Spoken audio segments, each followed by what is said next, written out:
Əziz və hörmətli yeni çağırışlar. Heydər Əliyev ilində Ulu Öndərin təhsillə bağlı çağırışını vurğulamaq yerinə düşər. Ulu Öndər deyirdi ki, bizim təhsilimizin məqsədi gənc nəslə, uşaqlara təhsil verib onları gələcəyə hazırlamaqdır. Amma bununla yanaşı ən böyük məqsəd Azərbaycan vətəndaşını hazırlamaqdır. Müstəqil Azərbaycanın cəmiyyətinin ləyaqətli üzvünü hazırlamaqdır.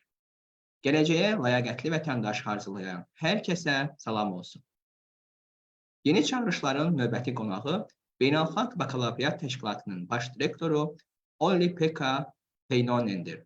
Cənab Heinonen Finlandiyanın elm və təhsil naziri, Finlandiya Milli Təhsil Agentliyinin baş direktoru vəzifələrində çalışıb. Cənab Heinonen ilə təhsildə liderlik barəsində danışacağıq. Cənab Heinonen, dəvətimizi qəbul etdiyiniz üçün sizə dərin təşəkkürümüzü bildiririk. Bu bizim üçün böyük şərəfdir. Mr. Heinonen, thank you so much for accepting our invitation. It's a great honor for us to host you. Thank you.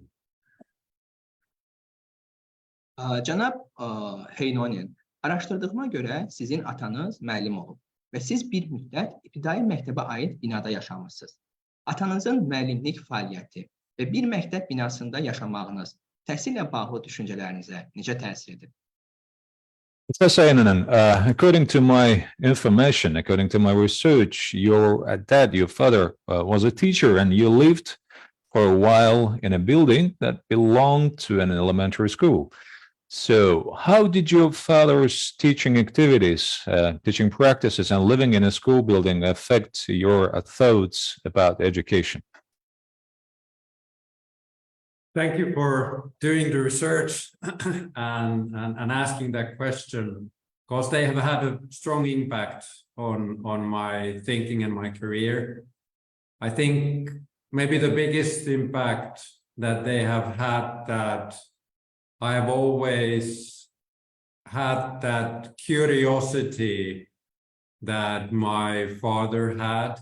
So he was always kind of looking at new knowledge, trying to understand how the world works and what is important for us as humans to kind of develop.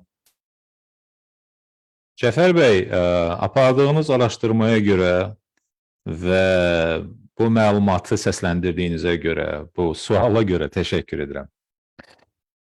Əslində, həqiqətən də sizin qeyd etdiyiniz kimi, bunların mənim karyerama, mənim işimə çox güclü təsir olmuşdur.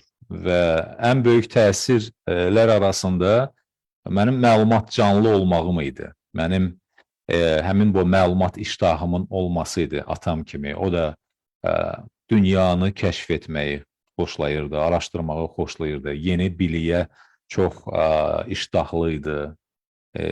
İnsanla bağlı, bəşəriyyətin inkişafı ilə bağlı müxtəlif sualları araşdırmağa çox həvəsli idi. We lived for my 6 first years in a building was a school, but because I didn't go to school at that time yet, I was not allowed to enter the classroom side of the building. So that kind of left for me a kind of a mystery of and a curiosity that what that school is all about, where the bigger children were. And I guess that's a thing that I have followed throughout my whole life. Bilirsinizmi Cəfər bəy, maraqlı tərəf də həmçinin odur ki, mən məktəb binasında 6 il yaşadım və o 6 yaşımda hələ ki məktəbə getmirdim, mənə icazə verilmirdi. Mən məktəbin siniflər olan binanın o hissəsinə keçməyə icazə verilmirdi. Təbii ki, icazə olmadığına görə, qadağa olduğuna görə mənim üçün sinif otaqları və binanın o məktəb hissəsi bir ecaz idi, bir sehir idi. Mənim üçün bir möcüzə aləmi idi, sir aləmi idi. Və o da istər-istəməz öz təsirini buraxdı. Yəni, mən o sehirlə, o ecazla bir müddət yaşadım və həmişə onu sual verirdim, maraq edirdim, araşdırırdım. Mənim üçün o burada maraq canlı olmağım həmçində həmin o məktəbin o zaman mənim üçün əl çatmaz olması, baxmayaraq ki, eyni binada yaşayırdım, amma mənim üçün əl çatmaz idi, ona görə maraqcanlıydım. Cənab Heinonen, siz 29 yaşınızda Finlandiyanın təhsil naziri təyin olunmusunuz. Bu yaşın əsas hissəsi məktəb və ali təhsil illərini əhatə edir. Şagird və tələbə olarkən Finlandiya təhsilində hansı məqamların inkişafa ehtiyacı olduğunu düşünürdünüz? Nazir olaraq nəyi dəyişdiniz, nəyi dəyişməyə cəhd etdiniz? Mr. Heinonen, that was very interesting memories, sweet and interesting memories. Thank you for sharing. You were appointed Minister of Education of Finland at the age of 29. And the bulk of this age includes years of school and higher education. So when you were a student, what specific points in Finnish education did you think needed improvement? What have you changed as a minister, and what have you tried to change? Yes, that's a good question. I think that at the time when I became a minister, the Finnish education system was ready to give more autonomy and decision-making power to the teachers and to the schools. In Finland, the teacher education was moved to a master level education in 1972. And when I became a minister in 94, almost the whole teacher force had kind of reached the master's level education, and they were ready to take the larger decision-making and autonomy of their pedagogical solutions on their hands. Cəfər bəy, bu sualla bağlı mən müəllimlərin avtonomiyasını qeyd edərdim və qərar qəbul etmək müstəqilliyi. Fin təhsil sistemi quruluş etibarilə xüsusilə 1972-ci ili qeyd edərdim. Orada artıq müəllimlərin magistratura səviyyəsində təhsil alması, məzun olması, magistr səviyyəsinə yiyələnməsi prosesi başlanmışdır. Mən nazir təyin olunanda, sizin də qeyd etdiyiniz kimi 1994-cü ilə təsadüf etmişdi. O zaman artıq kifayət qədər magistr səviyyəsinə yiyələnmiş müəllim ordusu var idi. Formalaşmışdı bu müəllim kontingenti. Ona görə bu baxımdan müəllimlərin müstəqil şəkildə fəaliyyət yürütməsi, qərar qəbul etmədə onların iştirakı, onların bax bu müstəqilliyi, avtonomiyası, muxtariyyəti məsələsi çox böyük səy tələb etmədi. Yəni bu müəllim ordusu artıq müəllim kontingenti formalaşmışdı. Those were also years when Finland joined the European Union, and that meant that a lot of parents started to look for more language opportunities and other kind of alternatives for their children in the education system. In many countries, in that kind of a phase, what was done was to increase maybe an alternative path, a kind of private education system. What we did in Finland was that we increased the choice of students and parents inside the public school system. So actually, we never created a kind of a dual system with public and private schools, but the Finnish system is very strongly based on public schools. O dövrdə, Cəfər bəy, yəni dediyim illər Finlandiyanın Avropa İttifaqına qoşulması illərinə təsadüf etmişdir. Və Finlandiyanın Avropa İttifaqına qoşulması ilə bir çox insanlar və xüsusilə bir çox valideynlər daha çox xarici dil öyrənilməsi imkanlarını araşdırmağa başladılar övladları üçün və bu baxımından təhsil sistemində müxtəlif alternativlər təşəkkül tapdı. Bir sıra Avropa ölkələrində isə bu illərdə artıq alternativ özəl təhsil sisteminə keçid başlanmışdır. Yəni Avropa dövlətləri dövlət məktəbləri ilə yanaşı eyni zamanda da artıq özəl məktəblərə də imkan verirdilər. Bunun əksinə olaraq Finlandiyada biz o ikili təhsil sisteminə keçmədik, yəni dövlət və özəl. Biz dövlət məktəbləri, dövlət təhsil sistemi daxilində imkan və seçimlər yaratdıq ki, valideynlər məhz dövlət məktəbləri daxilində müxtəlif alternativlərdən istifadə etsin ki, əslində Fin sistemi bu mənada biraz mühafizəkardır və digərlərindən fərqlənir. Yəni bizdə daha çox dövlət təhsili, dövlət məktəbləri təşəkkül tapıbdır. Çox sağ olun cənab Heinonen. Belə bir fikir var ki, Finlandiyada deyəsən özəl məktəb yoxdur. Bu doğru informasiyadır, yoxsa necə? Thank you, Professor Heinonen. Just to make sure that we have the right understanding, they say that there are no private schools in Finland. Is it the right statement? Is it true or wrong?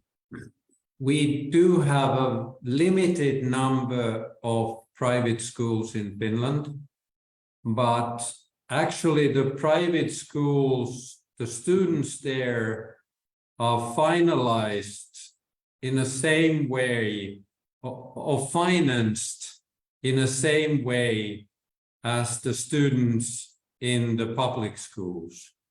So we don't have private schools in a way that the parents would be paying for the education, but in different schools, they are all publicly financed. Zəfər bəy, burada maliyyə məsələsi var. Yəni, bəzi az sayda özəl məktəblər var. Lakin bu özəl məktəblərdə təhsil alan tələbələrin təhsil xərclərini də valideynləri deyil, bunları dövlət qarşılayır. Yəni, istər dövlət məktəbləri olsun, istər özəl məktəbləri olsun, tələbələrin təhsil xərcləri özəl mənbədən deyil, dövlət mənbəyindən qarşılanır. Yəni, bu baxımdan sizə deyə bilərəm ki, az sayda var, amma fərq maliyyələşdirilmə ilə bağlıdır. Çox sağ olun cənab Heinonen bu məsələyə aydınlıq gətirdiyiniz üçün. Cənab Heinonen, təhsildə təbliğ etdiyiniz əsas ideya nədir? Thank you, Professor Heinonen, bringing clarity over this issue. Now, the second question is, next question is, what is the main idea? What is that headliner, if you like, that you promote in education yourself? That's a difficult question, but I think it is actually very clear to me that it is the final aim of education and schooling, and that is to support each child to grow into humanity. So kind of the human development is the thing that I'm trying to keep as the main aim of education. Skills like thinking about literacy or math, they are important, but they are also actually tools to grow into humanity, to be a human, a member of a society, and being able to also succeed in the life of work. Zəfər bəy, əslində çətin sual olsa da, amma onun cavabı mənə kifayət qədər aydındır. Çünki mən onu özüm üçün bəlli etmişəm ki, təhsildə nəticə etibarilə başlıca təməl məqsəd məhz hər bir uşağa ona bəşəriyyətin bir üzvü olmaqda kömək etməkdir. Ki, o da bu bəşəriyyətin, insanlığın tam hüquqlu bir üzvü olsun. İnsanların inkişafı, yəni bəşər inkişaf mənim təhsildə gördüyüm başlıca və təməl məqsəd və nəticədir. Yəni, təhsil təbii ki, indi fənlər, istər ədəbiyyat olsun, istər riyaziyyat olsun, onların əhəmiyyətini və zəruriliyini heç kim danmır. Amma bununla yanaşı, həm ədəbiyyat, həm riyaziyyat da bəşəriyyətin inkişafı və ümumiyyətlə hər bir şəxsin tam mənada formalaşması üçün, bir bəşər övladı kimi formalaşması üçün, bir insan olması üçün alətlərdir. Cəmiyyətin ixtiyarında olan alətlərdir. Yəni, o müxtəlif fənlər. Çox sağ olun, cənab Heinonen. Vaxta qənaət etmək üçün bu informasiyanın tərcüməyə ehtiyacı yoxdur. Əziz izləyicilərimiz, əgər bu verilişi dəstəkləyirsə, yeni çağırışları dəstəkləyirsə, öz həmkarlarınızla paylaşmağınızı xahiş edirik. Cənab Heinonen, ödənişsiz təhsil verən və muxtariyyəti olmayan dövlət məktəbləri IB fəlsəfəsini necə tətbiq edə bilərlər? Onlar haradan başlamalıdırlar? Professor Heinonen, what do you think? How can public schools that provide free education, free of charge education, and do not have autonomy, how should they apply the IB philosophy? Where should they start? What should be the starting point of these schools? The way that IB is functioning is that we want to start that developmental journey together with the schools. And as part of that journey is, of course, making sure that, for example, the teachers would have the capabilities to teach the IB programs. So I think kind of growing into having autonomy is also, it's a process. And it is also the question how the whole school community is functioning, that there is kind of divided leadership in the school community for each one to bring the added value for the learning and teaching of the students. Cəfər bəy, ümumiyyətlə Beynəlxalq Bakalavriat Təşkilatının fəlsəfəsi, qısa olaraq biz IB deyirik ona və söhbətimiz əsnasında da mən də tərcümədə IB deyəcəm, açılışını dedim, Beynəlxalq Bakalavriat Təşkilatı. IB ümumiyyətlə öz inkişaf proqramlarını məhz məktəblərlə birlikdə həyata keçirməyi düşünür və buna əməl edir. Təbii ki, bunu etmək üçün texniki imkanlar olmalıdır. Məktəblər təbii ki, avtonomiya, onların o muxtarlığı, müstəqilliyi, sərbəstliyi, azadlığı olmalıdır. Amma bu sərbəstlik vaxt və eyni zamanda da bacarıq tələb edən bir məfhumdur, bir bacarıqdır. Ona görə məktəblər burada və məktəb camiası, məktəb icması, o da funksional cəhətdən, yəni buna hazır olmalıdır. Bu müstəqillik, muxtariyyəti üzərinə götürüb IB ilə o proqramları həyata keçirmək üçün. And I think one way to support it also is the educator network of IB, which enables teachers to collaborate and have those peer-to-peer experiences with very experienced IB teachers or heads, and also joining the conferences, for example, and the other workshops that we are organizing to learn kind of what it is to have more autonomy in your teaching. Bu məqsədlə biz Educator Network dediyimiz bir şəbəkə yaratmışıq. Bu şəbəkənin məqsədi məhz IB olaraq, Beynəlxalq Bakalavriat Təşkilatı olaraq müəllimlərə kömək etməkdir. Burada söhbət məktəbdə olan həmkarlar, məsləkdaşlar arasında mübadilə proqramlarıdır, təcrübə mübadiləsidir və biz müəllimlərə daha təcrübəli, daha biliyi zəngin olan müəllim həmkarlarına təhkim edirik ki, onlarla birlikdə bu məsələlərə yiyələnsinlər, bu bacarıqlara, yəni dediyimiz o müstəqil işləmə prinsiplərinə yiyələnsinlər. Müxtəlif webinarlar və seminarlar keçiririk, konferanslar təşkil edirik. Çox sağ olun cənab Heinonen. Yəqin ki, izləyicilərimiz bu barədə özləri araşdıraraq ətraflı məlumat əldə edəcəklər və burada aktiv rol oynayacaqlar. Cənab Heinonen, IB olaraq gələcəyə necə insanı hazırlayırsınız və buna necə nail olursunuz? Professor Heinonen, how do you prepare people for the future as IB? And how do you achieve this purpose? How do you achieve this goal in nurturing the people, in preparing the people for the future?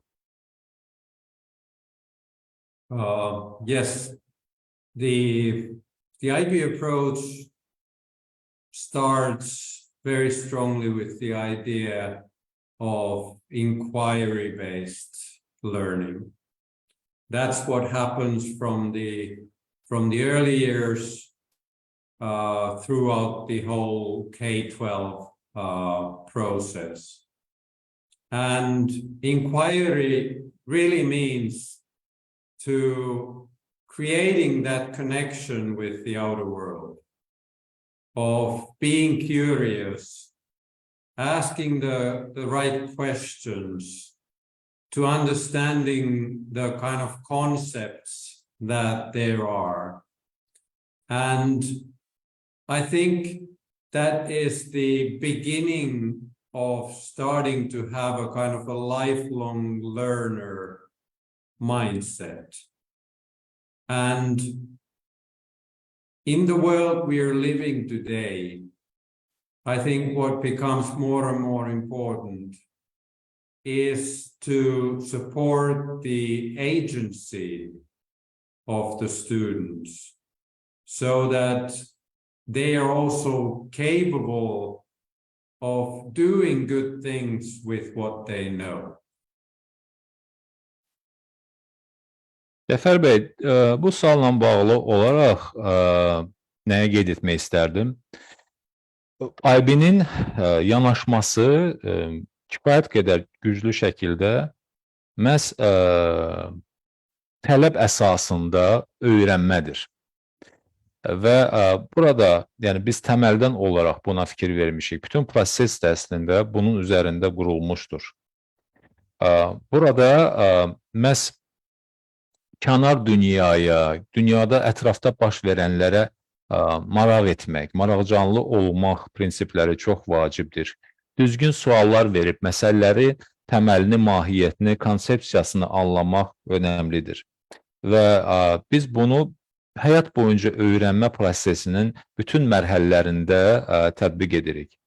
Müasir dünyada çox vacibdir ki, tələbələr o dəyişiklik yaradan bir katalizator rolunu oynasınlar və biz onları bu prosesdə dəstəkləyək. Yəni, onlar etdiklərini şuurlu şəkildə etsinlər. Nə etdiklərini, nə üçün öyrəndiklərini bunu dərk etsinlər, şuurlu formada etsinlər. Ona görə bizim öyrənmə prosesimiz də məhz onların o tələblərinə, onların sorğularına söykənir, onların o sorğuları üzərində qurulubdur. Cənab Heinonen, tələb olaraq öyrənmək demişkən, şagirdlərin səsini eşitməkdən danışmışkən, bildiyim qədərilə IB-də Ümidlərin festivalı keçirilir və bu festivalda şagirdlər necə bir təhsil istədiklərini söyləyirlər. Onlar necə bir təhsil istəyirlər, necə bir təhsil axtarırlar? Well, talking about Professor Heinonen, about the needs and aspirations of the students, I know in the IB you have this Hope Festival of the students, kind of the festival of their aspirations, expectations. So what kind of education do they aspire?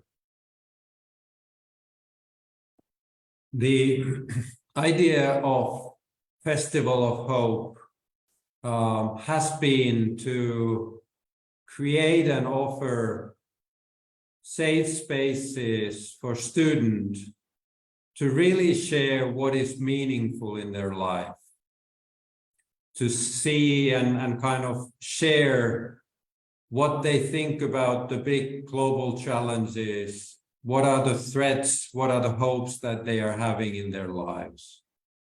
And do it also in a way that we have been bringing the best scientists, artists, kind of youth influencers, activists, to discuss with them and to kind of start finding solutions together for a better future. The IB's mission is to make a better and more peaceful future through education. So that is actually what Festival of Hope is all about. Ümid Festivalı ilə bağlı, Cəfər bəy, Ümid Festivalı ilə bağlı bu bir ənənə halını almışdır IB-də və biz Ümid Festivalı vasitəsilə tələbələr və şagirdlər üçün güvənilən bir məkan yaradırıq. Bu güvənilən və təhlükəsiz məkanda onlar fikirlərini paylaşırlar. Həyatda onlar üçün anlamlı olan nədir? Onları narahat edən qlobal məsələlər nədir? Onu paylaşırlar. Öz ümidlərini və eyni zamanda öz qorxularını, öz gileylərini, öz qayğılarını paylaşırlar. Və bunu biz onlar üçün ən yaxşı tərzdə, ən yaxşı məcrada etmək üçün şərait yaradırıq. Ki bu ümidlərini, qorxularını, qayğılarını, gileylərini, fikirlərini dilə gətirsinlər. Yeri gəlmişkən bu festivallarda biz məşhur alimləri dəvət edirik, məşhur şəxsləri, incə sənət xadimlərini, influencerləri, yəni ictimai rəyə təsir edən şəxsləri, fəalçıları dəvət edirik ki, məhz onlarla söhbət əsnasında sadaladığım məsələlər müzakirə olunsun, aşkarlansın. Yəni, biz tələbələrə bir növ ən yaxşı özünü ifadə etmək üçün, fikirlərini çatdırmaq üçün vasitələr araşdırırıq və Ümid Festivalı da onlardan biridir. Çox sağ olun, cənab Heinonen. Yəqin ki, bunlar daha sonra, o şagirdlərin fikirləri daha sonra IB fəlsəfəsində də öz əksini tapır. Ümumiyyətlə, çıxışlarınızın birində siz qeyd etmişsiniz ki, hansı ki siz qeyd etdiyiniz qorxu və qayğı məsələsini indiki məktəbliləri narahatlıq və stressdən qurtarmağımız, onları özünə inamlı və qlobal problemlərə həssas gənclər kimi yetişdirməyimiz lazımdır. Bunun üçün nə təklif edirsiniz, cənab Heinonen? Professor Heinonen, thank you for your inputs. I believe the inputs of the students, their ideas and concerns, then are being fed into the IB philosophy, talking about the Hope Festival. And by the way, talking about these ideas and concerns, in one of your statements, you mentioned that we need to get school children rid of current anxiety and stress. We need to help them to get rid of that anxiety and stress. And we need to help them to be educated in a way that will make them self-confident and sensitive to global challenges and problems. What would you suggest to ensure that we are successful on this pattern, on this way? There is a lot of research that tells us that young people are feeling a lot of anxiety about, for example, climate change. And the question is what we as educators can do in that kind of a situation. And I feel that young people today, they have kind of two alternatives. That we see that for some, that anxiety turns into kind of apathy and kind of melancholy and depression sometimes. But there's another alternative, which is for us educators to help and show the way how that anxiety can be turned into action. So the hope in Festival of Hope, it is actually a verb. It's an action word.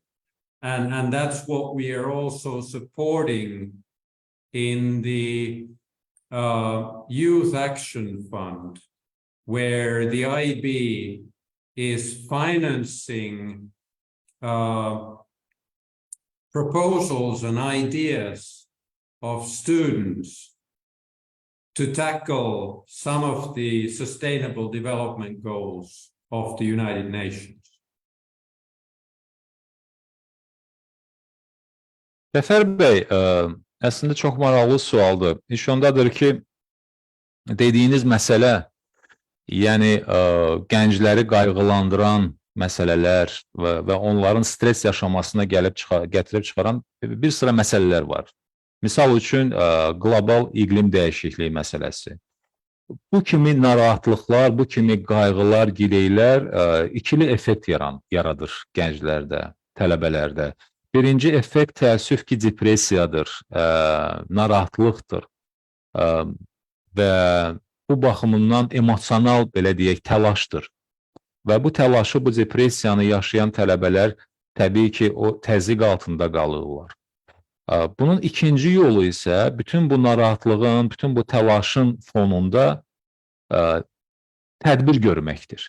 Və biz məhz o təlaşı ram etmək, o depressiyanın öhdəsindən gəlib, bunun müqabilində konkret əməli addımlar atmaq üçün tələbələrlə qüvvələrimizi birləşdiririk. Yəni, öz-özlüyündə belə baxanda bu Ümid Festivalı da onlar üçün bir fürsətdir. Bu Ümid Festivalı bir tədbir platformasıdır ki, biz gənclərə yeri gəlmişkən Youth Action Fund var, yəni gənclərin tədbirlər fondu, tədbirlərin həyata keçirilməsi fondu. Biz bu fonda da IB olaraq kömək edirik və gənclərin, tələbələrin müasir və eyni zamanda da çağdaş mütərəqqi ideyalarını dəstəkləyirik. İqlim dəyişməsi ilə bağlı atılacaq adımlar, çözüm yolları, həll yollarını, onların ideyalarını həyata keçirmək üçün biz onlara kömək edirik və konkret olaraq BMT-nin dayanıqlı inkişaf məqsədləri vardır. O dayanıqlı inkişaf məqsədləri də nail olmaq üçün, həyata keçirmək üçün tələbələrin ideyalarını da dəstəkləyirik. Cənab Heinonen, ətraflı cavablarınız üçün çox sağ olun. Siz çıxışlarınızda ruhi sağlamlıq məsələsi də xüsusi yer alır, xüsusi yer tutur. Təhsilçilərin ruhi sağlamlığına diqqəti necə artıra bilərik? Thank you for your descriptive answers, Professor Heinonen. In your statements, you also focus a lot on the mental health of the students. So how can we increase the focus on the mental health of the students? I think the well-being is a big question among the youth these days. And it is valuable to understand that when we're talking about the well-being of student, it's not the same thing as wellness, but it is a well-being is a much kind of a larger concept. And we have worked together with the University of Oxford to find a kind of a way to structure the well-being work in schools. And there are 4 elements that we are working with. One is the environment, that the school environment or the learning environment is such that it supports the well-being of the students. The other one are the people, so that the school culture consisting of the people who are there, but also the growing environment, the home of students, is something that supports the well-being. The third is, of course, health, that having a good health, being physically in good shape, also contributes positively towards the mental health. And the last one is that well-being is also a skill. It's the ability to recover from setbacks and negative things that there always are in life, and to kind of bounce back, have the resilience to go with different situations. Cəfər bəy, bilirsinizmi, bu tələbələrin biri var güzəranı, biri də var rifahı. Bunları bir-birindən fərqləndirmək lazımdır. Və bu olduqca önəmli məsələdir. Gündəmdə olan gündəm məsələsidir, aktual məsələdir. Yəni, tələbələrin güzəranı daha geniş məfhumdur.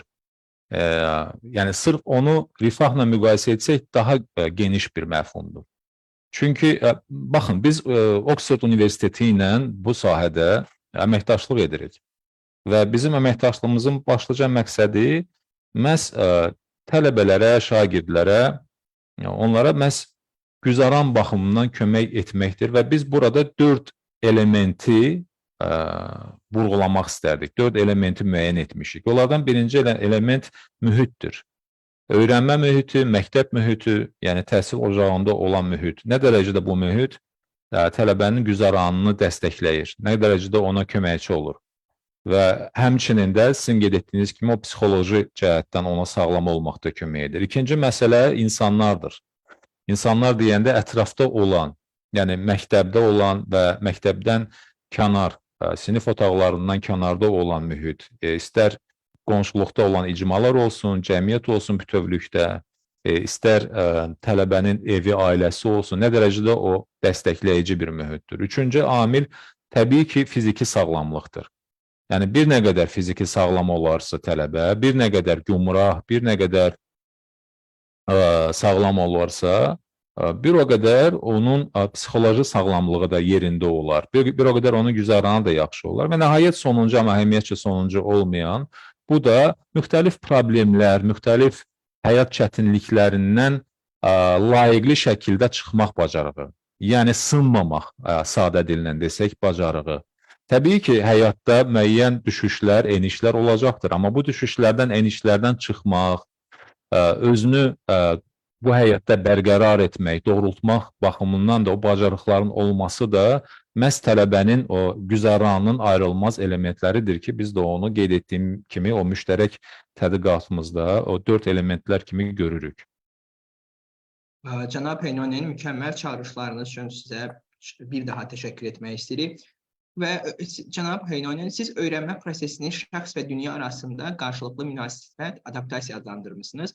Öyrənmə prosesinin effektivliyini artırmaq üçün mövcud sistemdə hansı redaktörlərin olması zəruridir? Ümumiyyətlə, IB təcrübəsində bu münasibətin effektivliyi necə təmin edilir? Thank you for your great input. Thank you for very thoughtful insights, Professor Heinonen.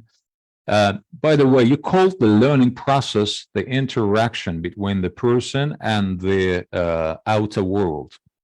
So what specific edits, if you like, what specific amendments or the changes are necessary in the existing system to increase the effectiveness of the learning process? And how is the effectiveness of this attitude is ensured in IB practice? I think one central thing in learning and education is to be able to have pedagogical solutions that increase the learning motivation of each student. And questions that are relevant to the students are often also highly motivational for them. So in that sense, the question of like the big global challenges, for example, it's the student's future that those global challenges will be affecting. So for us to be able to integrate the kind of understanding that kind of elements in the teaching and learning is central. And also do it in a way that there is, again, that action part that what the student can do for the world, not only kind of the thing that what can the student get out of the world, is something that it's also embedded in the IB programs. Cəfər bəy, bilirsinizmi, təhsildə xüsusilə bax, əgər biz mərkəzi məsələləri, yəni təhsildə təməl məsələləri qeyd ediriksə, burada tələbələrə verdiyimiz motivasiya çox önəmlidir. Yəni, biz onların həvəsli olmasını nə ilə təmin edirik? Təbii ki, burada bir sıra həllər var. Tələbənin öyrənmə prosesində həvəsli olması üçün digər amillərlə yanaşı, həmçinin də doğru motivasiyanın suallarla da yaradılması vacibdir. Siz tələbəyə doğru, onun maraqlarını, onun gileylərini, qayğılarını əks etdirən suallar verdikcə, onlar bir o qədər daha çox öyrənməyə iştahlı olurlar, həvəsli olurlar. Misal üçün, qlobal çağırışlar məsələsi, böyük qlobal çağırışlar məsələsi, bu gündəmdə olan aktual məsələdir və bu qlobal çağırışlar hər bir vətəndaşın, hər bir yer kürəsində yaşayan şəxsin həyatını, həmçinin də tələbənin həyatına birbaşa təsir edir. Odur ki, tələbəyə bu sualı verdikdə, onu siz bu prosesi daha da yaxından iştirak etmək üçün imkan yaradırsınız. Yəni, bax, bu elementləri təhsilə əlavə etdikcə, tələbəni kənarda baş verən, dünyada baş verən proseslərlə təhsil vasitəsilə əlaqələndirdikcə, yəni onu bu inteqrasiyanı təmin etdikcə, siz əlavə motivasiya da vermiş olursunuz. Cənab Heinonen, yeri gəlmişkən haşiyə çıxaraq bildirim ki, ailəmizdəki uşaqlara mən onları motivasiya etmək üçün həmişə dərsə gedərkən və gələrkən eyni sual verirəm. Bugün müəlliminə hansı sualı verməyə planlaşdırırsan və ya müəlliminə hansı sualı verdin? Professor Heinonen, I'm going a bit off track, just, to follow up your idea. The way that I actually ask the children in my family, when they go to school and when they come from the school, I ask first I ask, what question are you going to ask the teacher? And then on the way back, I'm asking what kind of response did you get and what kind of response you were expecting to get from the teacher?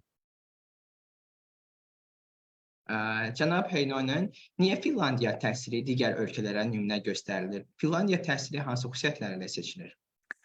Professor Heinonen, why do you think is Finnish education set as example? It is mostly referred as the role model for the other countries. What features do you think does Finnish education stand out for? Well, I think the teacher education is a big part of it, that all the teachers have the qualification on a master's level, and they are capable of being in charge of the teaching and learning in their classes.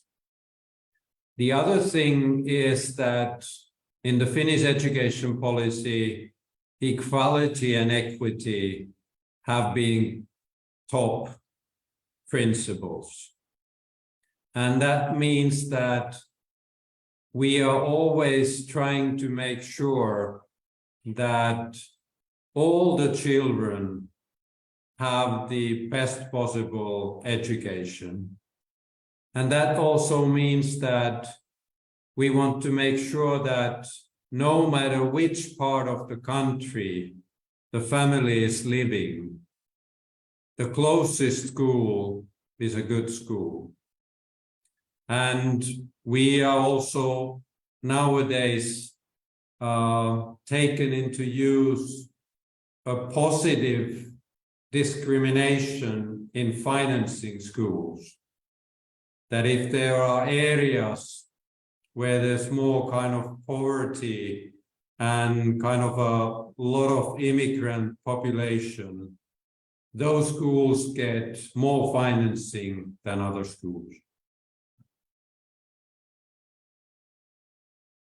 Cəfər bəy, Bilirsinizmi, bu sualla bağlı niyə Finlandiya təhsil sahəsində digər ölkələrə nümunə göstərilir? Mən birinci olaraq müəllim təhsilini göstərərdim. Yəni, müəllimlərin təhsil alması, onların ixtisas artırması məsələsini ön plana çəkərdim. Finlandiyada bütün müəllimlərin məhz magistr səviyyəsində lazımi kvalifikasiyaları, lazımi bilik və səriştələri var.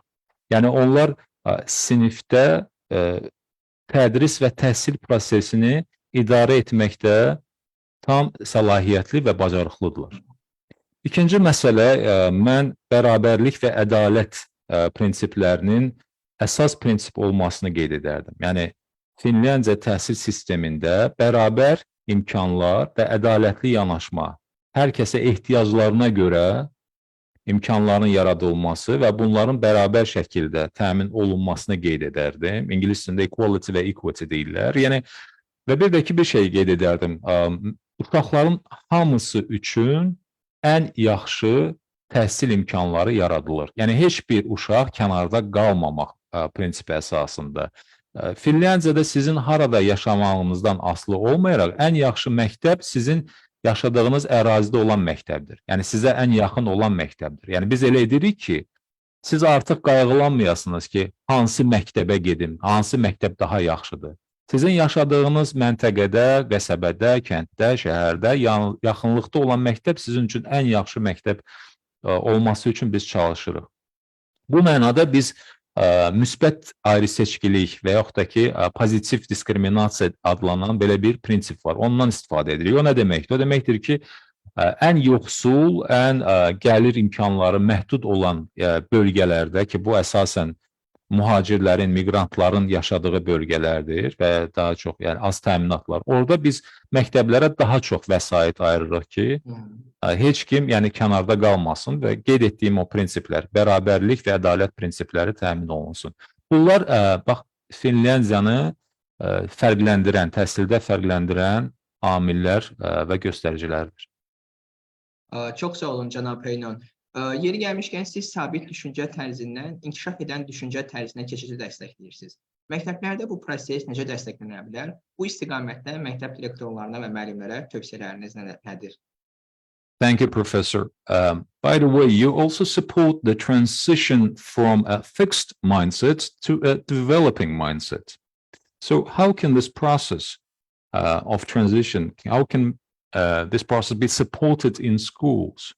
What are your recommendations to school principals and faculty members, to teachers in this direction? I think big part of that change is that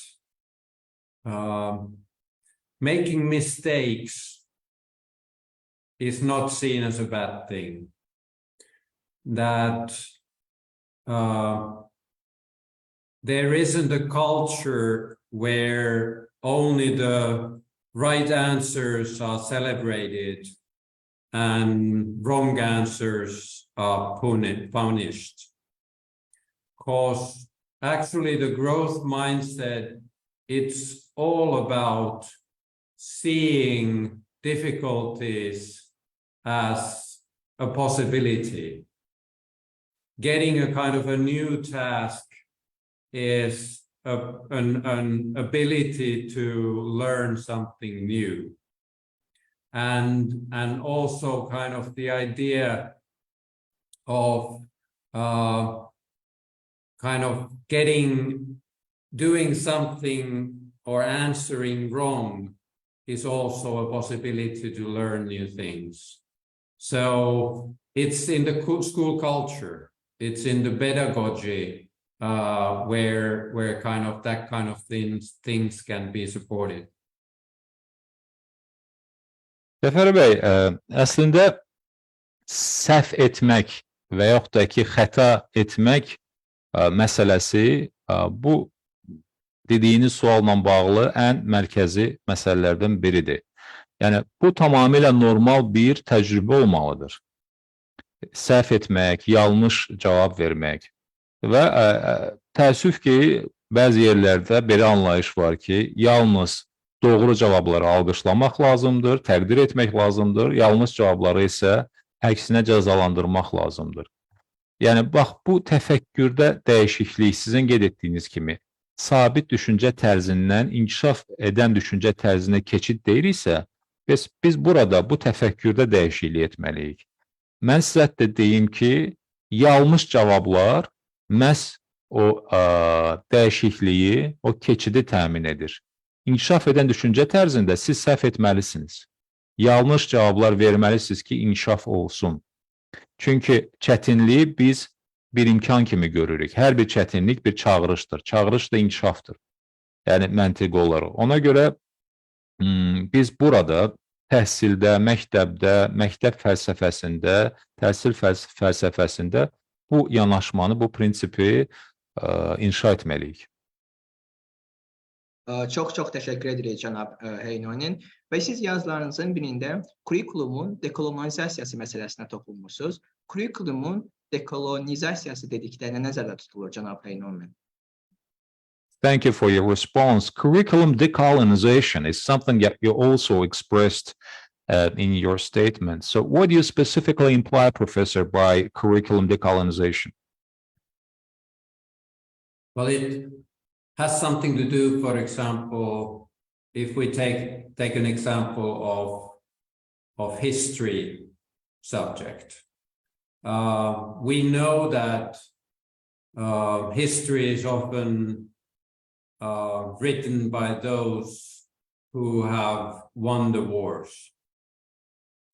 But we also know that that history that the winners had written is not the whole truth. So the idea is really to have that science-based view on history that is shared with students. And that is the same thing with other subjects also, and works in a similar way. Zəfər bəy, kurikulumun dekolonizasiyası deyəndə mən bunu bir fənnin timsalında deyim sizə, tarix fənnini götürək. Biz bilirik ki, tarix fənni və ümumiyyətlə tarix çox zaman müharibələrdə qalib gəlmiş, zəfər çalmış və yaxud da ki, hökmranlıq etmiş tərəflərin yazdığı olur. Amma halbuki həqiqi tarix sübut və faktlar üzərində qurulmalıdır və heç də həmişə hökmranlıq edənlərin yazdığı tarix, gerçək tarix olmur.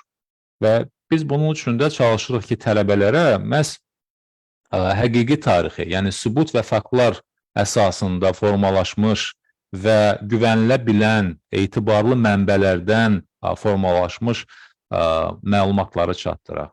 Və bunu biz hər bir digər fəndə də etməyə çalışırıq.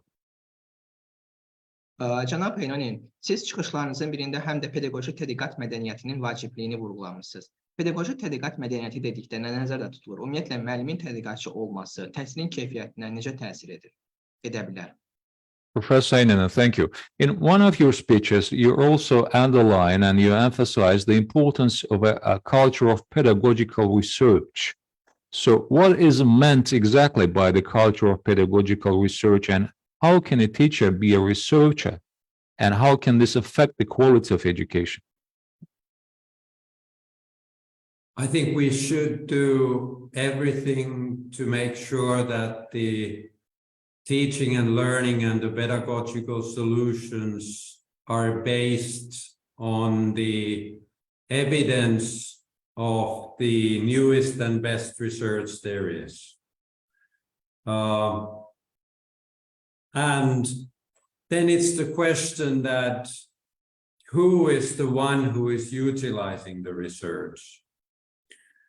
If it is like it kind of often is that it's the, like, let's say the Ministry of Education of a country, that means that from the classroom to the ministry and ministry back to the classroom, that implementation takes a long time. When the teachers are capable of following the latest research in their areas, and also capable of integrating that newest evidence to their teaching, then that learning loop is very small and it's also very fast. In my experience from Finland, it is something that increases also the teacher's motivation strongly to have that kind of a developer identity. Zəfər bəy, müəllimlərin tədqiqatçı, araşdırmacı olması üçün təbii ki, burada tədris və təhsil prosesində bütün bu proses boyunca bu dəstəklənməlidir ki, pedaqoji təcrübə, pedaqoji praktika məhz ən qabaqcıl elmi nailiyyətlər, elmi araşdırmaların nəticələri əsasında həyata keçirilsin. Bunu həyata keçirmək üçün Təhsil Nazirliyi ilə məktəblərlə Təhsil Nazirliyi arasında qarşılıqlı iltibat, qarşılıqlı belə bir ünsiyyət prosesi olmalıdır. Bəzən bu proses uzun müddətli olur və o təbii ki, bir vaxt tələb edir və bu uzun müddətli olduğuna görə elmi nəticələr də axı təzə olmalıdır, yeni olmalıdır. Yəni, onlar isti-isti sadə dilindən desək tətbiq olunmalıdırlar ki, aktuallığını itirməsinlər. Amma bu iltibat, bu ünsiyyət nazirliklə məktəblər arasında uzun olanda, həmin o elmi nailiyyəti gəlib praktikada tətbiq edinə qədər o artıq aktuallığını itirir. Ona görə bu kifayət qədər çevik bir proses olmalıdır, bu qıvraq olmalıdır, əsnək olmalıdır. Və Finlandiyada mən sizə deyə bilərəm ki, bu baxımdan müəllimlərin həmin o elmi nailiyyətləri, araşdırmaları tətbiq etmək imkanı və vaxtı, zamanı daha rahatdır, daha yaxşıdır. Yəni, onlar o nailiyyətləri tez bir zamanda və sürətli şəkildə inteqrasiya edirlər və bunu ən yaxşı tərzdə edirlər. Yəni, bunu artıq təcrübədə tətbiq edirlər. Bu da böyük bir üstünlük qazandırır. Cənab Heinonen, çox sağ olun. Bəs şagirdlərə təcrübə vasitəsilə öyrənmək ideyasını özündə ehtiva edən KAS ideyasını istifadə etmək istəyənlərə tövsiyələriniz nədir? Thank you so much, Professor. And what are your recommendations to students who want to use the idea of KAS, and which includes the idea of learning through practice? Yes, KAS comes from the words creativity, activity, and service. And here it is again the idea that what a young person can do for their community. I would suggest for a student considering his or her KAS to really think that what are the challenges that he or she is seeing in the community, that they could be of help. That enables you to connect with the community, learn outside school, and also become a better person. Because I strongly believe that what we are doing as individuals for others also changes us. Zəfər bəy, bu sualla bağlı qeyd edeyim ki, KAS-ın açılışını verək. Bu creativity və activity və service deməkdir. Yəni, bu yaradıcılıq, fəaliyyət və bir də ki, təbəqə deməkdir. Səth deməkdir.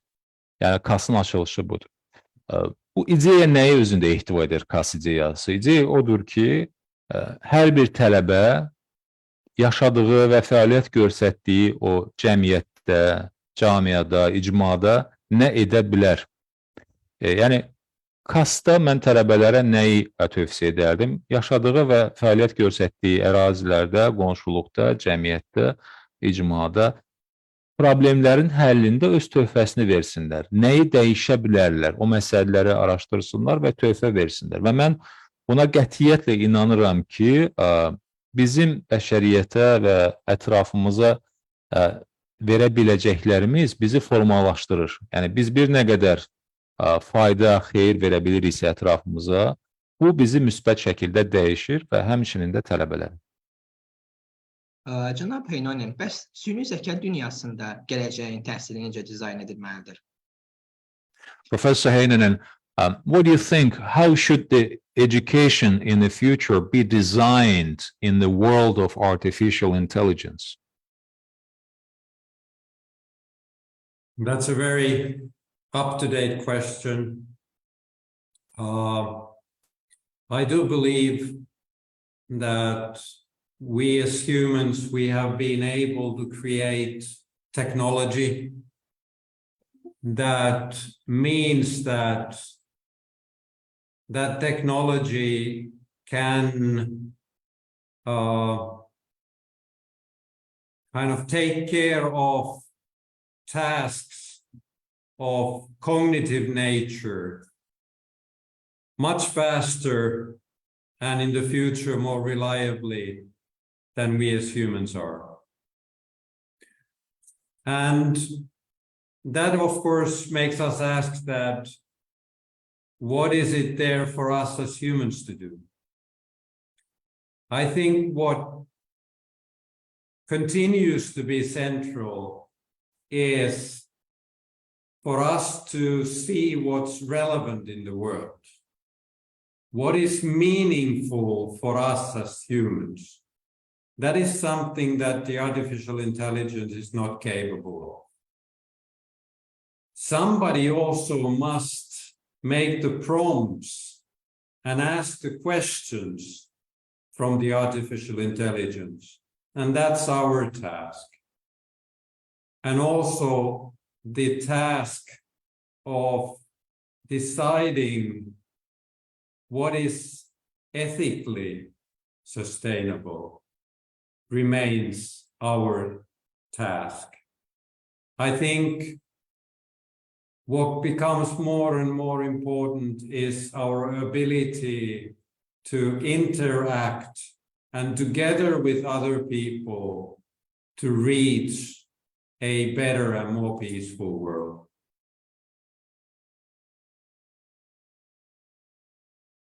Zəfər bəy, bu sualla bağlı nəyə qeyd etmək istərdim? Bilirsinizmi, biz bəşəriyyət olaraq bu süni zəkanı və ümumiyyətlə texnologiyanı ərsəyə gətirmişik.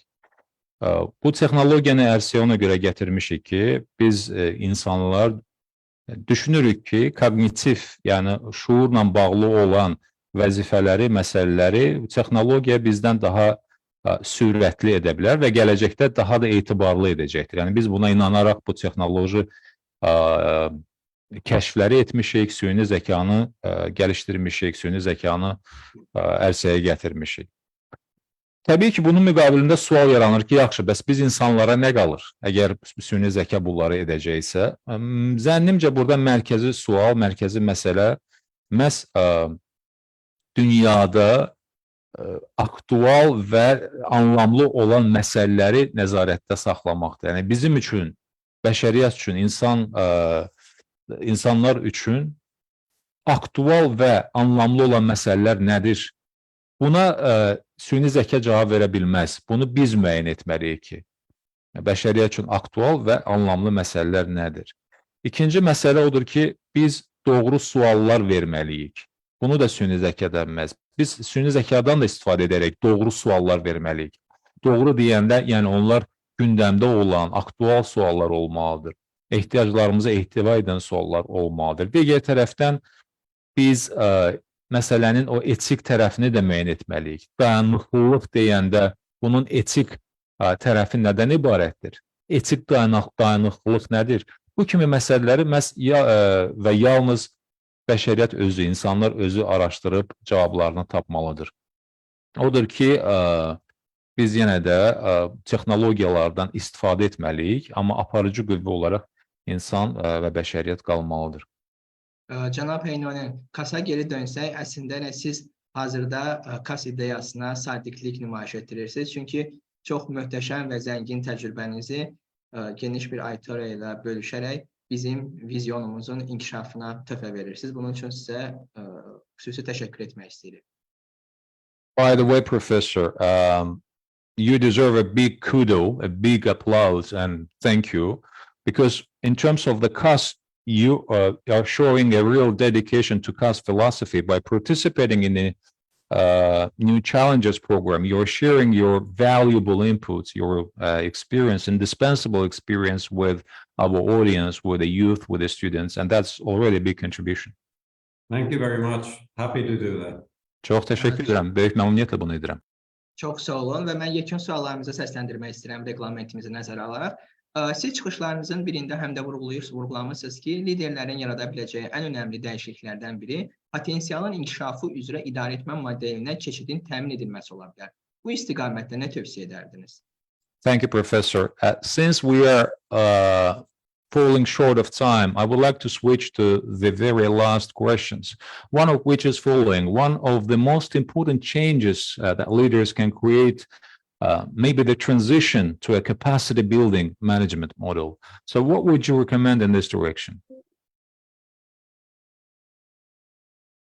I would recommend that in the education administration and with the heads of schools would emphasize more not to set kind of objectives and metrics for different institutions, but to set objectives which are connected to the capacity building of that organization.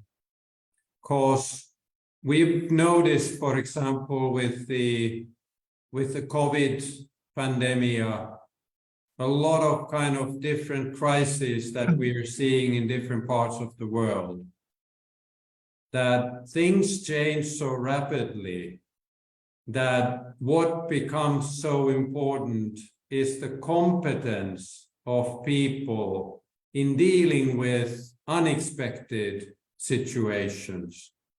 And for that reason, I think we should change the way we are managing to value that competence building more.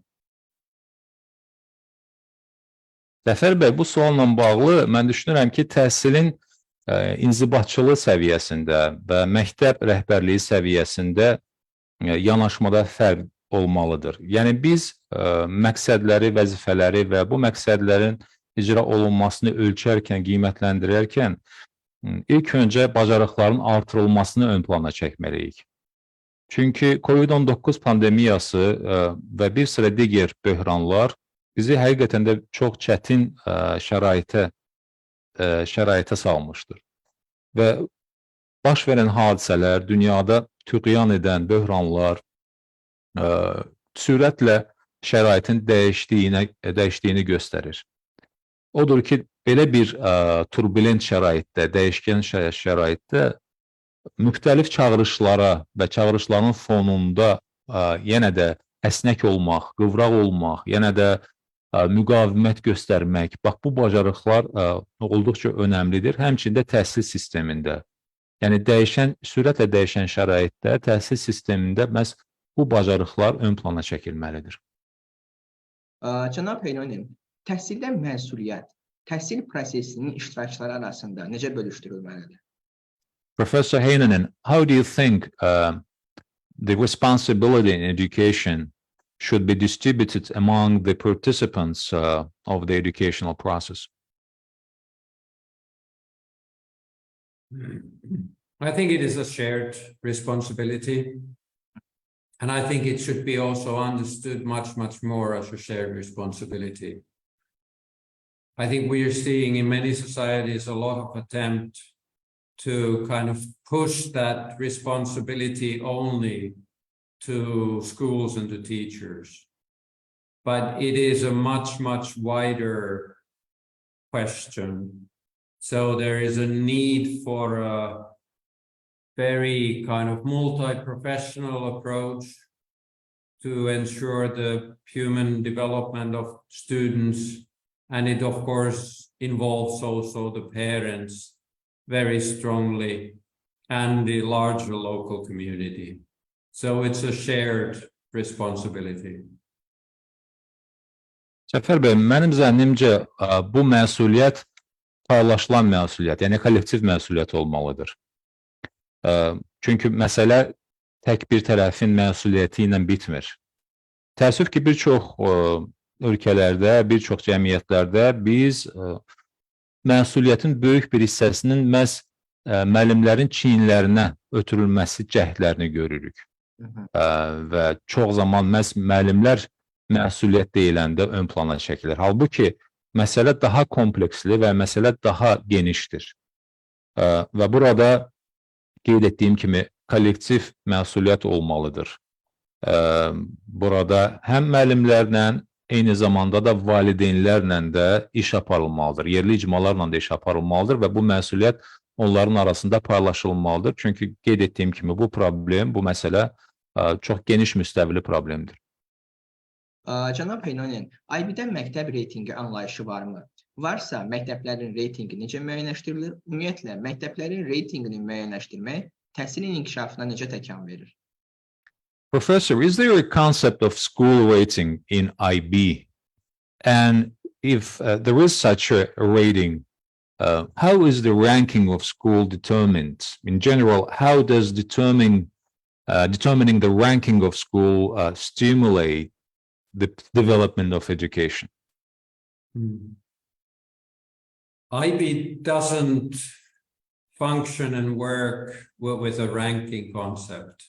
So we do not rank our schools in any way, because we do see, as I said, that the ultimate goal of education is that enabling that human development. And how do you rank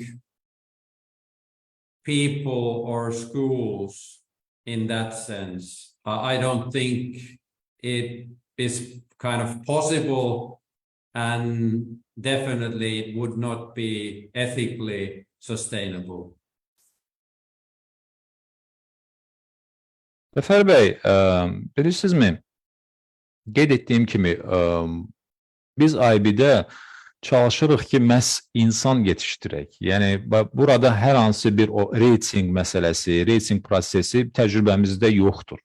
Biz məktəbləri də dərəcələrə və yaxud da ki, hansısa ranglara, reytingə bölmürük.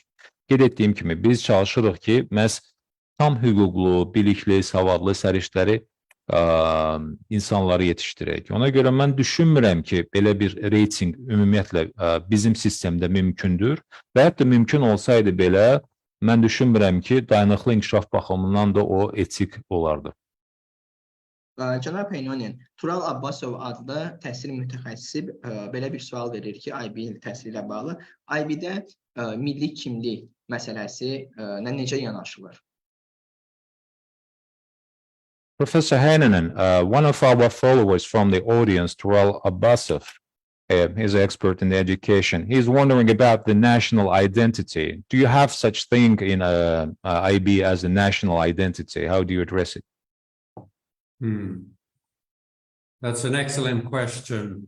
IB programs are not typical curriculums, but they are more kind of frameworks for teaching and learning.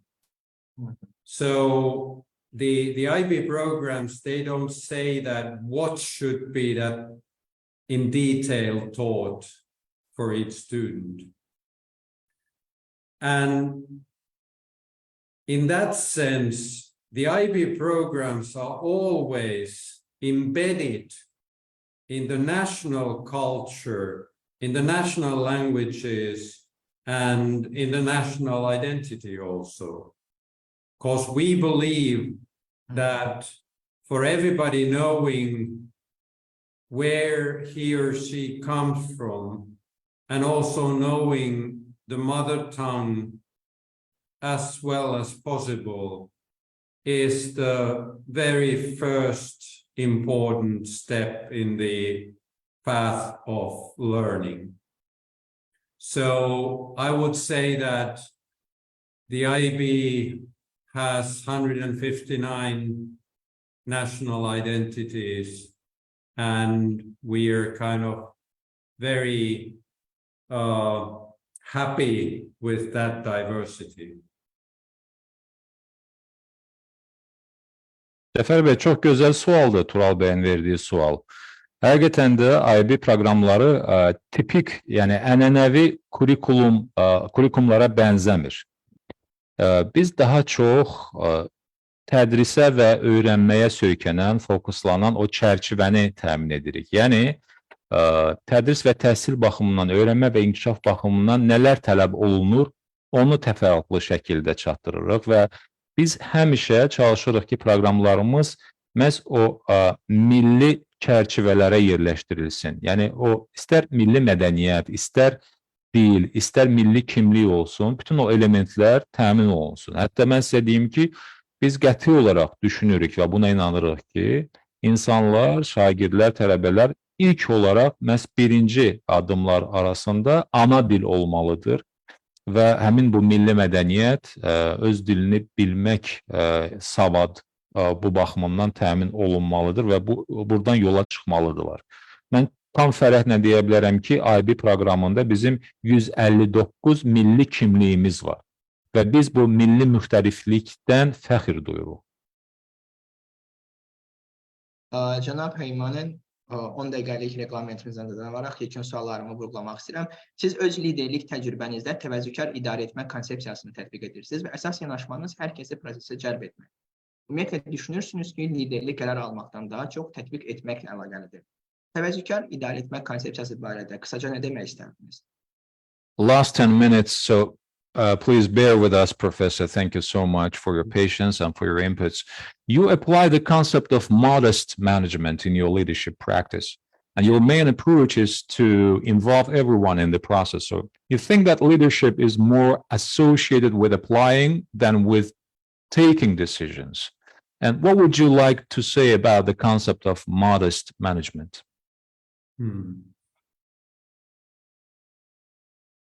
I do believe that when making decisions, you get better decisions when you are involving in the process all the people who have a stake in that decision making.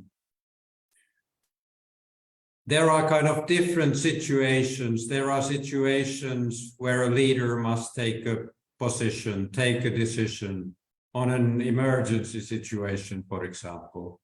But in the normal situation, I believe that giving also and delegating the decision power to the best experts is the best way to utilize their expertise.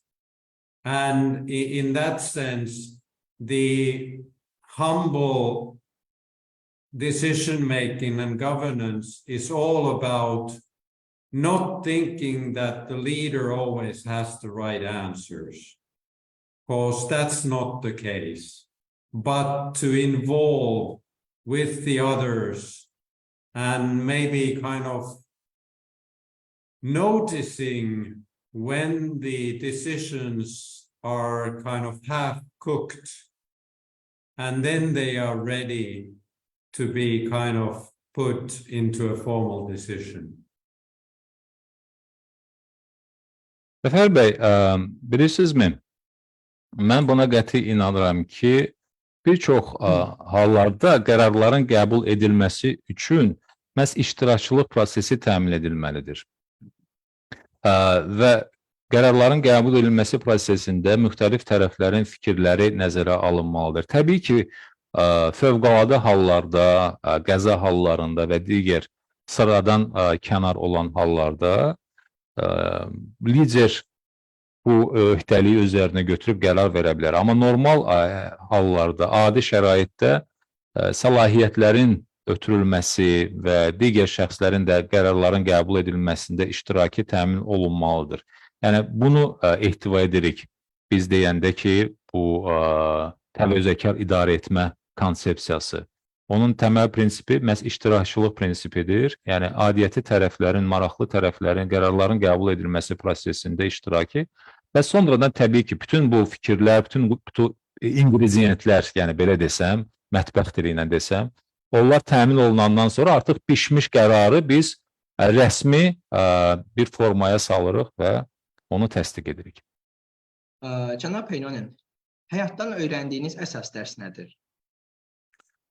Professor Heinonen, what is the most basic, most central lesson that you learn from your life?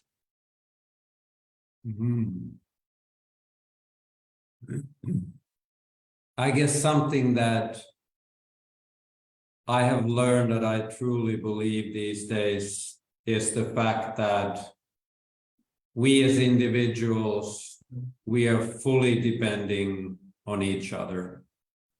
That no man can survive alone, but we need each other, and that's the way we should also act. That we support others if we have capacity for that. And that's what I try to execute in my life these days. Zəfər bəy, mən buna qəti olaraq inanıram ki, biz fərdlər heç birimiz tək başına həyatımızda yaşaya bilmərik. Biz bir-birimizdən asılıyıq və biz bir-birimizi tamamlayırıq. Və bu baxımdan bu şəkildə də biz yaşamalıyıq. Yəni bir-birimizi tamamlamalıyıq, bir-birimizə dəstək olmalıyıq və bu şəkildə də həyatımızı gerçəkləşdirməliyik. Cənab Heinonen, dərs demişkən icazənizlə bir izləyicimizin sualını da səmimləmək istəyirəm. Şərafət Hüseynli adlı izləyicimiz belə bir sual verir ki, sizcə gələcək qlobal risklərdən qorunmaq üçün bacarıqlar daha çox hansı fənlər tərəfindən formalaşdırıla bilər? Well, one of the questions by the audience, Mr. Hussainli, is wondering what are those subjects and disciplines that are key and instrumental in developing the capabilities, having in mind the future global risks. So what are those key subjects and disciplines, Professor Heinonen, that are instrumental in development of the future global risk capabilities? I would like to take one special course of the International Baccalaureate as an example. And that is a course which is called the Theory of Knowledge. I think we are faced with the development of artificial intelligence, a situation where that technology can be used for bad purposes with so-called deep fake kind of approaches. And that means that it will be very difficult for us to know what's the truth. What's the reality? What has really happened? And in order to be able to cope in that kind of a world, it is central that we have that critical thinking capacity to be able to doubt the things that are presented to us, to be able to validate things, go to other sources, find out, and also to have that kind of media literacy, to be able to understand that how the world of media is functioning. That's the kind of future risk that I'm most concerned about, because if we lose the capacity to understand what's true and real, the trust of our societies will disappear. And that is something that we should never let happen. Mən bu sualın cavabına belə deyərdim. Bizim IB kurslarında Beynəlxalq Bakalavriat Təşkilatının kurslarının birində ayrıca belə bir fən var, belə bir kurs var. Theory of Knowledge, biliyin nəzəriyyəsi, bilik nəzəriyyəsi. Həmin o bilik nəzəriyyəsində biz hansı məsələləri çalışırıq ki, ehtiva edək? Bilirsinizmi, Cəfər bəy, süni zəkanın inkişafı ilə bağlı, onun inkişaf etdiyini gördükcə yanaşı, bizdə bir narahatlıq da yaranır ki, bu süni zəkadan və onun gətirdiyi üstünlüklərdən heç də həmişə xeyir məqsədlər üçün deyil, həmçinin də pis məqsədlər üçün də istifadə etmək cəhdləri ola bilər. Və burada o saxta yanaşmalar, yəni bunu müsbət şəkildə qələmə verib, amma şər məqsədlər üçün istifadə olunma ehtimalı da ola bilər. Odur ki, çox vacib, yəni gələcək nəsillər üçün çox vacib bacarıqlardan biri məhz tənqidi düşüncə bacarığıdır. Biz saxtanı doğrudan ayırmağı bacarmalıyıq. Biz faktları yoxlamağı bacarmalıyıq. Biz deyilən xəbərlərə, çatdırılan məlumatlara, informasiyaya şübhə ilə yanaşmağı bacarmalıyıq. Biz sübut əsasında qərar verməyi bacarmalıyıq. Biz mənbələrin təsnifatını aparmağı bacarmalıyıq. Hansı mənbə etibarlıdır, hansı etibarsızdır bilməliyik. Biz media cəhətdən də savadlı olmalıyıq. Media savadlılığı da mütləq olmalıdır. Yəni kritik və yaxud da ki, başqa sözlə tənqidi düşüncə mütləq olaraq ana xətt təşkil etməlidir. Fəndən asılı olmayaraq, dərsdən asılı olmayaraq. Gələcəyin riskini mən belə görürəm. Əgər biz bu tənqidi düşüncə ilə, əgər biz bu kritik davranışla işlərimizi bərk tutmasaq, nəzarətdə saxlamasaq, mən çox ehtimal edirəm ki, cəmiyyətdə etibarı itirərik. Həmin o bir-birimizə inamı və etimadı itirmiş olaraq. Yəni, əslində bütün bu bacarıqları bütün dərslərdə birləşdirmək olar və tətbiq etmək olar, uşaqlara aşılamaq olar, belə bir qənaətə gəlmək olar məncə. Cənab Heinonen, uğur qazanmaq istəyənlərə sadəcə bir məsləhət versəydiniz, bu nə olardı? Professor Heinonen, what it would be if you just give one piece of advice to those who want to succeed, to be successful elsewhere? So what would be that piece of advice, one piece of advice? Well, I think it would be that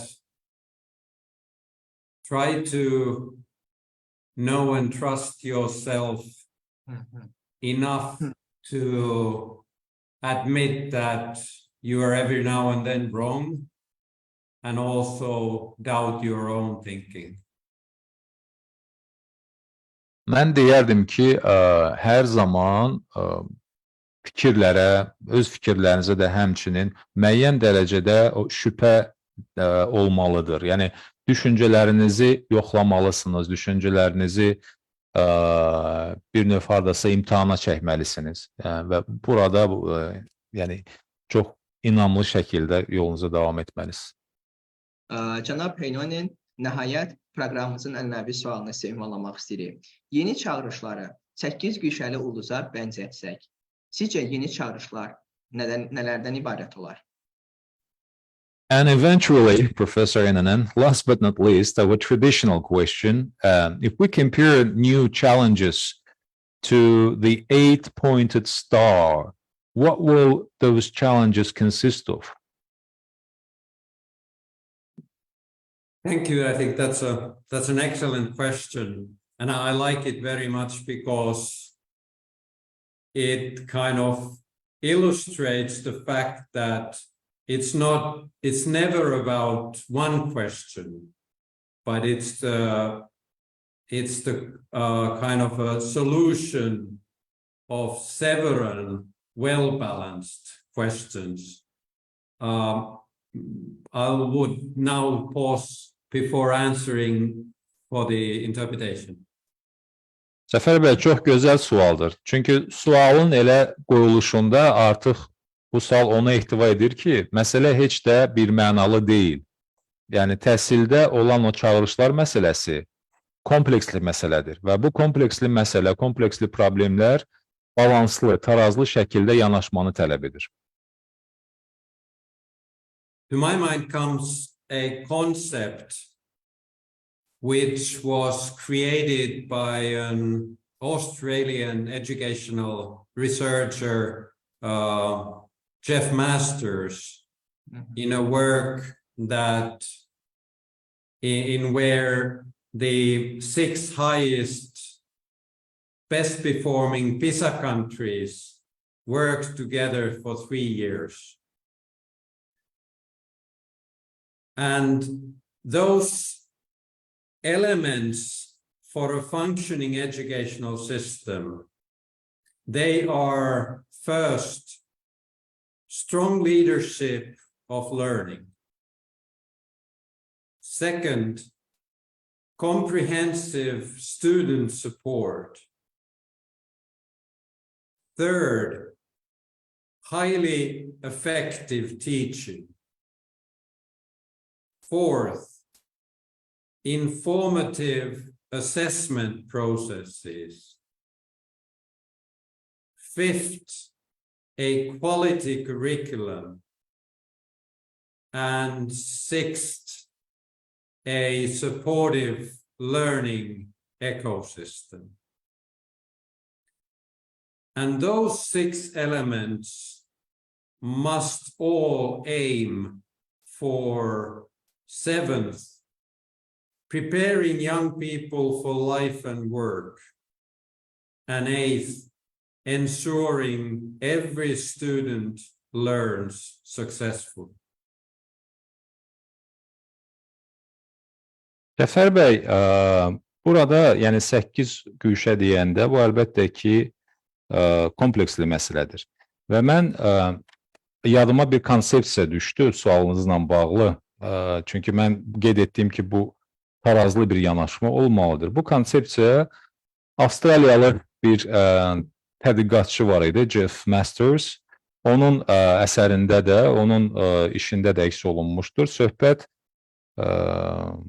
deməli PISA ölkələri var və bu yəni PISA müsabiqəsində, bu PISA göstəricilərində ən yüksək 6 nəticə göstərmiş ölkə 3 il müddətində birlikdə əməkdaşlıq etmişdilər, araşdırma aparmışdılar və ən yüksək PISA göstəriciləri olan bu 6 ölkənin 3 il ərzində apardığı tədqiqat nəticəsində bir sıra, yəni təhsil tədrislə bağlı vacib olan o açar elementləri müəyyən etmişlər. Mən onları sadalayacağım və özümün də bəzi əlavələrini edəcəyim. Bir deyim. Deməli, birinci, əgər biz o 8 güşəli ulduzla müqayisə etsək, ulduzun o bir güşəsi öyrənmədə güclü liderlik olmalıdır. İkinci məsələ, tələbələrə həmin dəstəyin təmin olunmasıdır. Hər tərəfli dəstəyin təmin olunmasıdır və eyni zamanda bu rəqabət əsaslı bir dəstək olmalıdır. Üçüncü məsələ, burada yüksək səviyyəli tədris prosesinin olması. Dördüncü məsələ, burada informasiya əsaslı qiymətləndirmə prosesi olmalıdır. Beşinci, keyfiyyətli kurikulum. Altıncı, burada stimullaşdırıcı və dəstəkləyici ekosistemin formalaşması. Bu da labüddür. Və bütün bu 6 sadaladığım 7 və 8-ə xidmət etməlidir. 7 və 8 sanki bir növ bu kürsünün üzərində olan, o taxtacın üzərində olan elementlərdir. 7-ci, tələbələri həyata və iş fəaliyyətinə hazırlamaq. 8-ci isə hər bir tələbənin inkişafı üçün lazımi şəraitin yaradılması. Please. Can I just add that kind of separately, each one of these are kind of very traditional building elements of an education system.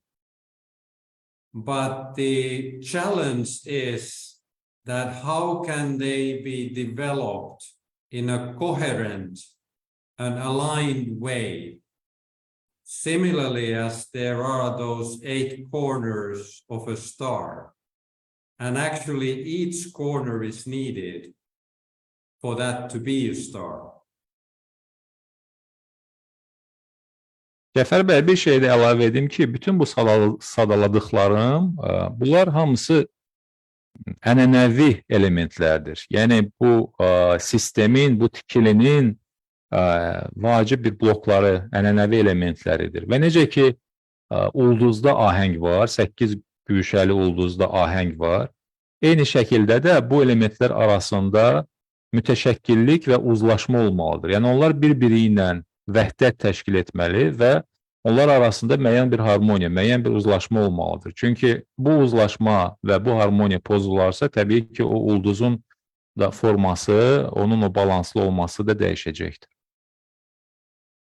Çox təşəkkür edirik sizə. Dəyərli fikirlərinizi bizimlə paylaşdığınız üçün bu bizim üçün çox böyük bir şərəfdir. Bizim vizyonumuzu inkişaf etdirdiyiniz üçün çox sağ olun. Eyni zamanda Elm və Təhsil Nazirinin rəhbərliyinə və tərcüməçimiz Mətin Akıntlıya da öz minnətdarlığımızı bildiririk və yekunda sizin icazənizlə proqramımızın ənənəsinə sadiq qalaraq yekun bir çağırışı səsləndirmək istəyirik. Buna da proqramımıza yekunlaşdırırıq. Çox sağ olun. Bir daha dərin təşəkkür edirik. Thank you enormously, dear Professor. Thank you so much for your valuable inputs, for very precious insights. They are very much appreciated. And I would like also to thank to the administration of the platform, to the Ministry of Education, and also to our interpreter. Thank you very much for giving this chance to me to discuss and share ideas. And also on my behalf, thank you very much for the interpreter for the fluent interpretation, and thank you for the interview and also doing the background studying of my life. Cəfər bəy, mən də öz növbəmdə sizə dəvətə görə təşəkkür etmək istərdim. Fikirlərimi, rəylərimi, mülahizələrimi paylaşmaq fürsətinə görə təşəkkür edirəm. Tərcüməçiyə də çox dolğun və səlis şəkildə fikirlərimizi çatdırdığına görə təşəkkür edirəm. Mənim üçün də çox dəyərli bir fürsət oldu. Yeri gəlmişkən mənim haqqımda da o araşdırmalar, çox maraqlı araşdırmalar etmişsiniz. Ona görə də ayrıca təşəkkür edirəm. Mən icazənizlə yekunda proqramımızın ənənəsinə sadiq qalaraq bir hekayə ilə bir çağırışı səsləndirmək istəyirəm. Çox sağ olun. Dear Professor, at this stage, traditionally, what I do, I share the final story and the final touch, if you like, and the final message, and I will make sure that it is also well translated. Əziz və hörmətli yeni çağırışlar. Həyatın məqsədini axtaran bir adam bir gün bir aqillə qarşılaşır. Aqil adama içi zeytun yağı ilə dolu olan bir qaşıq verir və deyir ki, yağı dağıtmadan bağa dolaşıb təkrar yanıma gəl. Həmin şəxs də gözünü zeytun yağına zilləyərək bir dövrə vurur və geri dönür. Bunu görən aqil yağın dağılmadığını təqdir edib, adamdan bağı bəyənib bəyənmədiyini soruşur. Adam qaşıqdan başqa heç yerə baxmadığını deyəndə, aqil təklif edir ki, bağı yenidən dolaşsın. Bu dəfə də qaşıq əlində olsun, amma bağa diqqət etsin. Adam aqilin dediyini edir və bağın gözəlliklərinə heyran olur. Amma qaşıqda yağ qalmır. Adam geri dönəndə aqil ona deyir ki, deməli, həyatın məqsədi də harmoniyanı tapmaqdır. Həyat sənin baxışınla məna qazanır. Ya bir nöqtəni görürsən, ya da həyatın bütün gözəlliklərinin tam ortasında yaşayırsan. Bəlkə də əsas çağırışlardan biri budur. Əziz yeni çağırışlar, növbəti yeni çağırışlarda görüşənədək. Well, there is a person, and this person seeks the purpose of life, and one day he meets a wise man. The wise man gives a person a spoon, which was filled with olive oil, and he says that without dispersing the oil, without dropping the oil, you should go around the garden, the orchard, and then you should come to me again. The person walks, around the garden and keeping his eye on the spoon, making sure that he is not dropping the oil. And seeing this, wise man appreciates that the oil has not been dispersed and asks the person whether he enjoyed the garden. And the man says that he was looking nowhere but the spoon. And wise man then suggests that you should go around and enjoy the garden again. But this time, make sure that you pay attention to the garden, not to the spoon. Well, the man does what the wise man says, and he admires and enjoys the beauties of a marvelous garden. But there is not the olive oil left in the spoon. When a person returns, wise man tells him, well, since you have discovered that, you have discovered the goal of life, which is to find the harmony. Life is full of beauties, and it requires, you to pay attention, but you have to make it in a well-balanced way. Either you see the point or you live your life right in the middle of the beauties, and you may not be discovering those beauties. So you have to find the balance between the beauty and also between your views and your considerations. So perhaps that is the main focus of the main challenges, isn't it? See you in next new challenges. Thank you so much. See you. Have a Thank nice you very day. much. Thank you.